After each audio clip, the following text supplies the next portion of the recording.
വലിയമ്മച്ചി വാ, ഇതൊന്നും പൊട്ടാത്തതാ. വേണ്ട വേണ്ട, നിന്റെ കളിയും കൂത്തുള്ള കുറെ കൂടി പോകുന്നുണ്ട്. അലക്സാണ്ടറെ ഒന്ന് പറഞ്ഞു കൊടുക്ക്. ക്രിസ്മസിന് ഇനിയും 2 ദിവസം ഉണ്ട്.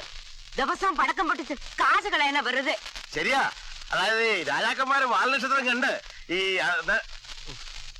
അല്ല അതിന്റെ സ്മാരകമായിട്ടാണല്ലോ ഇതല്ല. അപ്പോ ക്രിസ്മസ് ദിവസം കുറച്ച് കൂടുതലാകാം.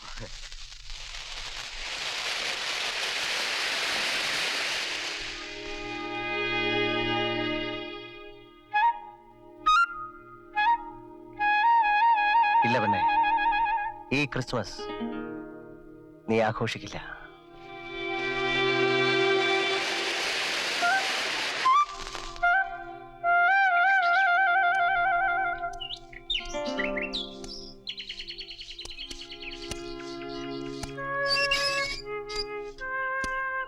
Hi, please come.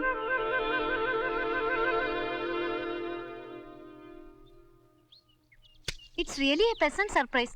വലിയമ്മച്ചി, ഇത് ആരാ വന്നേ നോക്ക്. കണ്ടു കണ്ടു. എന്താ ഇപ്പൊ പാട്ടും കൂത്തും ഒന്നും കേൾക്കാത്തതെന്ന് ചോദിരേ. മടുത്തോ? മടുത്തതല്ല, അത് ഞാൻ ഒതുക്കി കൊടുത്തില്ലേ.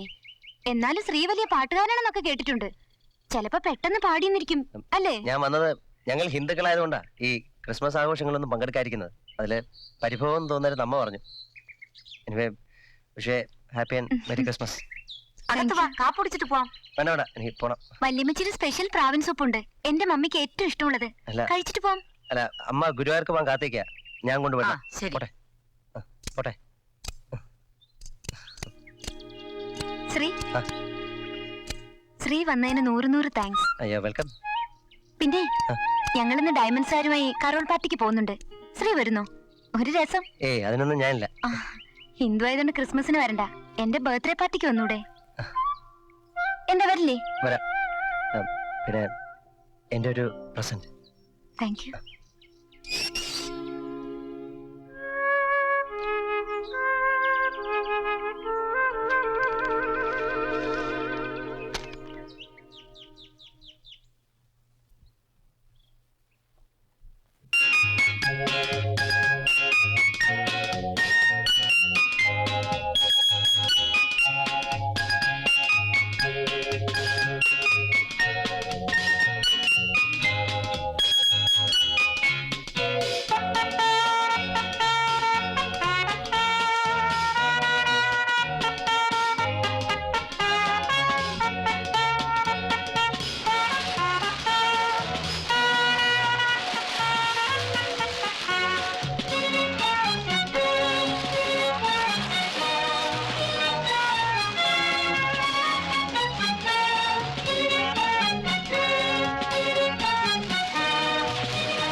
അത്ര വലിയ അപകടം പറയാനൊന്നുമില്ല. 3 ദിവസം റെസ്റ്റ് എടുക്കട്ടെ. ഈ ഗുളികൾ കൊടുക്കണം. കൊടുക്കേണ്ടത് അതിനകത്ത് എഴുതിയിട്ടുണ്ട്. ചിലപ്പോ പനി ഉണ്ടായിരിക്കും. സാരമില്ല, 3 ദിവസം കഴിഞ്ഞൊന്നുകൂടി വരും. ശരി, വരാം. വേദനയുണ്ടോ? സാരമില്ല, ഏതായാലും ക്രിസ്മസ് ഭംഗിയായി അല്ലേ? പറഞ്ഞാ കേക്കണ്ടേ? 100 തവണ പറഞ്ഞതാ. ഇപ്പൊ എങ്ങനെ ഇരിക്കുന്നു? എങ്ങനെ ഇരിക്കാൻ? 3 ദിവസം റെസ്റ്റ്, അത് തന്നെ വലിയ കാര്യം. വാ വലിയമ്മച്ചി, നമുക്ക് പോവാം. പോട്ടെ. Thank you very much.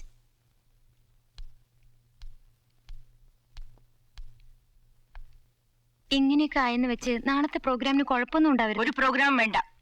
ഒറ്റ എണ്ണത്തിന് ഞാൻ വീട്ടിൽ കയറ്റില്ല. അയ്യോ പ്ലീസ് വലിയമ്മച്ചി. വേണ്ടെന്ന് പറഞ്ഞില്ലേ? അടങ്ങി ഒതുങ്ങിയിരുന്നാ മതി. എല്ലാവരും വന്നോട്ടെ വലിയമ്മച്ചി. ഇനിയൊരു ബർത്ത്ഡേ എനിക്ക് വലിയമ്മച്ചിയുമായി ഒന്നിച്ചിരിക്കാൻ പറ്റിയില്ലെങ്കിലോ? അതും ഇതും പറയാതെ നടന്നാട്ടെ. എല്ലാം മതിയായി.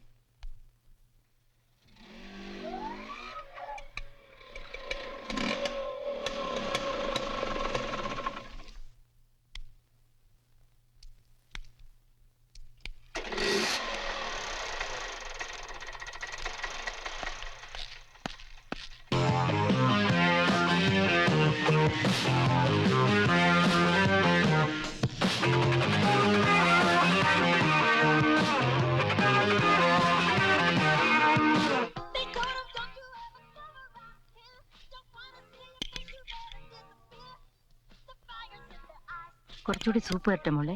മതി വല്യമ്മച്ചി. ഇന്ന് രാവിലെ വല്യമ്മച്ചി ചോദിച്ചതേ ഉള്ളൂ ശ്രീയുടെ പാട്ടും കൂത്തൊക്കെ തീർന്നോന്ന്. ദേ കേട്ടില്ലേ? എന്തെങ്കിലും ആയിക്കോട്ടെ, നമുക്കെന്താ. വല്യമ്മച്ചി നാളെ എങ്ങനെയാ? നിനക്ക് നിർബന്ധമാണോ മോളെ? ഉം, എന്നാ എല്ലാം ശരിക്കും നടന്നോട്ടെ. മോള് കിടന്നുറങ്ങിക്കോ. വല്യമ്മച്ചി കിടക്കുന്നില്ലേ? ഞാൻ ഇപ്പൊ വരാം.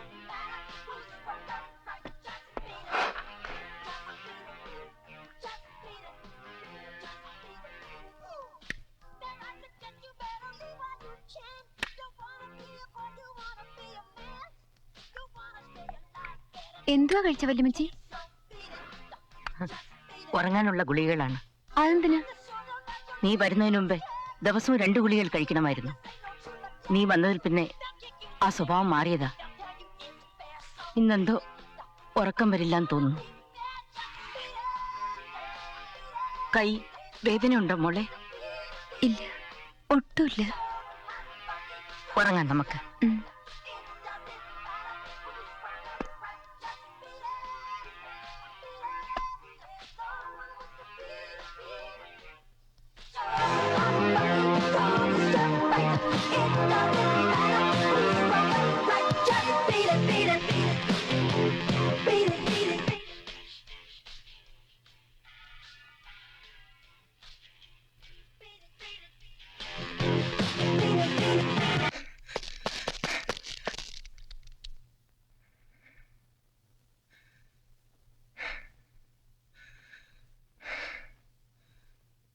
ആരോട് വാശി തീർത്തതിന്റെ സന്തോഷമാ? എന്നോടോ? എനിക്കൊന്നും ആയില്ല ശ്രീ. ഒരു ഉറുമ്പ് കടിച്ചതുപോലെ ഉള്ളൂ. ഞാനിവിടെ അധിക കാലമൊന്നും ഉണ്ടാവില്ല. ഏത് നിമിഷവും തിരികെ പോവും. ഉള്ളിടത്തോളം കാലം എല്ലാവരും സന്തോഷമായിരിക്കണമെന്ന് കരുതി ഞാൻ എന്തൊക്കെയോ ചെയ്തു. ഞാൻ ചെയ്യുന്നത് എല്ലാവരും രസിക്കുന്നുണ്ടെന്ന് ഞാനങ്ങ് വിശ്വസിക്കുകയും ചെയ്തു. ആരെയും വേദനിപ്പിക്കാൻ ഞാൻ സത്യമായിട്ട് ആഗ്രഹിച്ചതല്ല. ശ്രീയുടെ കാര്യത്തില് ഞാൻ ശ്രീയെ വേദനിപ്പിച്ചു എന്ന് എനിക്ക് മനസ്സിലായി. അതുകൊണ്ടാണല്ലോ ശ്രീ എനിക്ക് ഈ സമ്മാനം തന്നത്. എന്റെ കൊച്ചു കൊച്ചു തെറ്റുകൾക്കുള്ള വലിയ ശിക്ഷ, വലിയൊരു പിറന്നാൾ സമ്മാനം. സാരമില്ല, എനിക്ക് ശ്രീയോട് യാതൊരു പരാതിയുമില്ല. സത്യമായിട്ടും ഒരല്പം പോലും ദേഷ്യമില്ല. പക്ഷേ ഞാൻ ശ്രീയുടെ മനസ്സിനെ നൊമ്പരപ്പെടുത്തി. അതൊക്കെ മറക്കണം. എന്നോട് പൊറുക്കുകയും വേണം. അത് പറയാനാ വന്നത്. ഞാൻ തോറ്റു ശ്രീ. പ്ലീസ് എന്നെ വെറുക്കണ്ട. പോട്ടെ.